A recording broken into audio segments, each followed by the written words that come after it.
Ce tutoriel vidéo sur l'information financière a été produit par la Fédération luthérienne mondiale, FLM.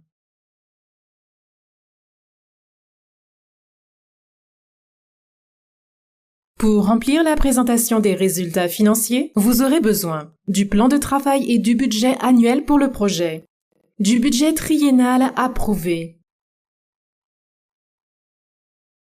du rapport financier de la précédente période de déclaration. Tout au long du projet, le contrôle budgétaire des recettes et des dépenses jouera un rôle prépondérant et nécessitera par conséquent un suivi strict. Pour vous aider à suivre et à déclarer vos informations financières, nous avons produit ce tutoriel vidéo. Cela vous aidera à remplir et à renvoyer correctement vos rapports financiers.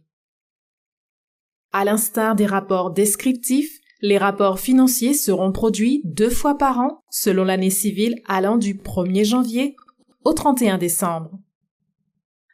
Un semestre compte 6 mois. Examinons le formulaire de rapport financier. Le formulaire comprend 3 parties. Feuille 1, dépenses budgétisées et réelles pour un semestre. Il s'agit de ce que vous avez budgétisé et de ce que vous allez réellement dépenser au cours de la période considérée, à savoir les 6 derniers mois seulement. Feuille 2, dépenses budgétisées et réelles pour la période cumulée, c'est-à-dire ce que vous avez budgétisé et combien vous avez réellement dépensé depuis le début du projet. Feuille 3, les revenus budgétisés et réels, ou les recettes pour calculer le solde du projet. Le budget annuel est ventilé en 2 périodes de 6 mois. Il doit être basé sur la contribution annuelle confirmée de la FLM qui vous est communiquée au début de chaque année. Examinons de plus près la première feuille, les dépenses budgétisées et les dépenses réelles au cours de la période considérée. Ce tableau sert à rendre compte des 6 mois précédents uniquement. Il est divisé en 5 colonnes. Pour remplir ce tableau, vous devez d'abord examiner le budget approuvé. 1. Les lignes budgétaires. Suivez avec précision la séquence complète des postes budgétaires approuvés, que les dépenses aient été effectuées ou non. Veuillez numéroter chaque poste selon la numérotation du budget approuvé. 2. Le budget total du projet. Il s'agit du budget approuvé pour la totalité du projet triennal, pas seulement pour les 6 mois précédents. 3. Budget pour ces 6 mois. Veillez à n'ajouter que le budget convenu pour cette période de déclaration et non l'année entière. 4. Les dépenses réelles. Et 5. La réalisation en pourcentage. Il s'agit du pourcentage du budget qui a été effectivement dépensé. Cette ligne devrait être remplie automatiquement sur la base des informations fournies. Le tableau est également divisé en 5 lignes. Il suit la structure du budget approuvé. À ce stade, il est important de vérifier que vos totaux et sous-totaux s'additionnent correctement, car il arrive que les formules du tableau ne fonctionnent pas. Feuille 2. Dépenses budgétisées et réelles pour la période cumulée. Cette feuille contient les informations sur le budget et les dépenses depuis le début de la phase du projet triennal jusqu'au dernier jour de cette période de déclaration. Cela signifie que les informations couvrent toutes les périodes de déclaration précédentes. Par exemple, si votre projet dure 3 ans, il y aura 6 périodes de déclaration au total, dont 5 nécessiteront des informations cumulées de la période 2 à la période 6. Cette feuille ressemble beaucoup à la feuille numéro 1, et certains chiffres sont identiques, par exemple le budget total du projet. La différence est que les chiffres fournis incluront le budget et les dépenses réelles à ce jour. 1. Les lignes budgétaires sont les mêmes que celles de la feuille numéro 1. Suivez avec précision la séquence complète des postes budgétaires, que les dépenses aient été effectuées ou non. Veuillez numéroter chaque poste. 2. Le budget total du projet sera le même que celui de la feuille 1. 3. Budget pour la période cumulée. Cela combinera tous les chiffres du budget des périodes de déclaration précédentes de vos livres comptables. Si, par exemple, vous êtes dans votre deuxième période de déclaration, de juillet à décembre, vous inclurez le chiffre total du budget combiné de janvier à décembre, soit les périodes de déclaration 1 et 2. Si vous déclariez la période 3, vous incluriez le budget combiné des périodes 1, 2 et 3. 4. Dépenses réelles pour la période cumulée. Cette colonne indique le montant que vous avez effectivement dépensé au cours de toutes les périodes cumulées à ce jour. Par exemple, si vous êtes à la 3e période de déclaration, vous devez additionner le total des dépenses réelles des périodes de déclaration 1, 2 et 3. Vous obtiendrez les bons chiffres en ajoutant les dépenses réelles pour les 6 mois de la période de déclaration actuelle aux chiffres cumulés du dernier rapport financier. 5. Réalisation en pourcentage. Le pourcentage total de vos dépenses par rapport au budget cumulé s'affichera ici automatiquement. Jusqu'à présent, nous avons discuté des feuilles 1 et 2 qui traitent des dépenses. Passons maintenant à la feuille 3 qui traite du budget et des revenus réels. La feuille 3 est divisée en 2 parties.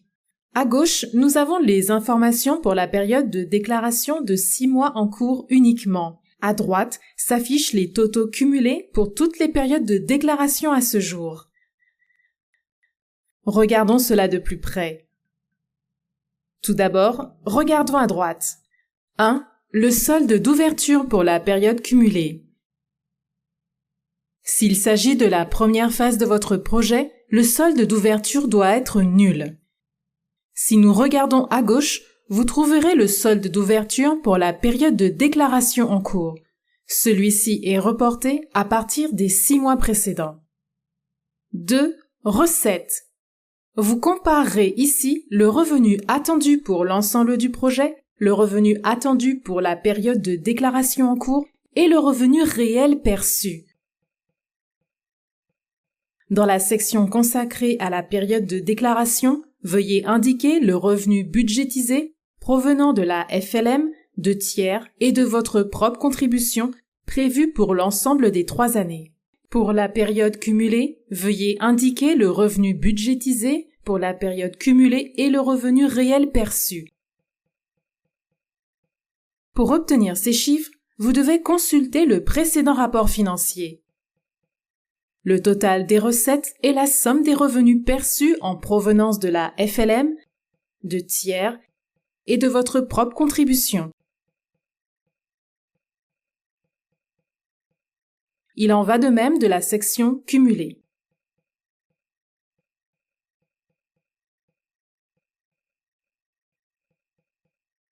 « 3. Intérêts perçus. Indiquez les éventuels intérêts perçus sur les revenus du projet, par exemple les intérêts bancaires. Vous obtiendrez ces informations auprès de votre banque. 4. Sous-total. Il s'agit de la somme totale du solde d'ouverture, du total des recettes réelles et des intérêts perçus. 5. Dépenses réelles. Elles sont identiques aux dépenses réelles indiquées sur la feuille 1 pour la période de déclaration en cours uniquement. À droite, le chiffre est le même que celui des dépenses réelles cumulées sur la feuille numéro 2. 6. Solde haut.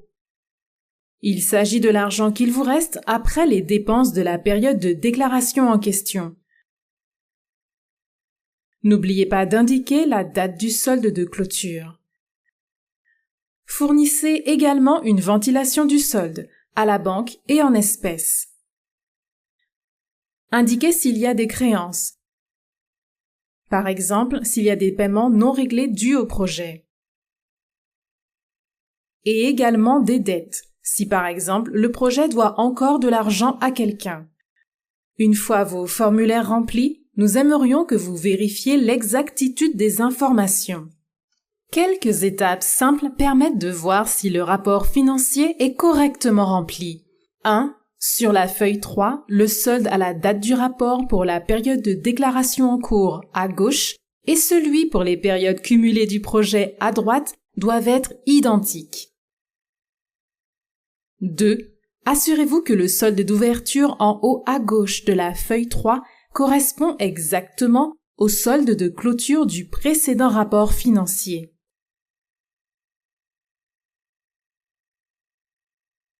3. Si vous ajoutez les chiffres cumulés du budget et des dépenses figurant sur la feuille 2 du précédent rapport financier aux chiffres du budget et des dépenses du semestre figurant sur la feuille 1 du rapport financier actuel, le résultat doit correspondre exactement aux chiffres cumulés du budget et des dépenses figurant sur la feuille 2 du rapport financier actuel. 4.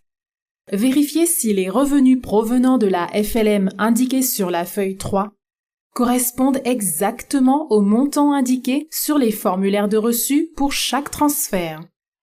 Merci d'avoir regardé ce tutoriel. Nous espérons que le processus vous semble désormais simple. Toutefois, si vous avez des questions supplémentaires, n'hésitez pas à nous contacter.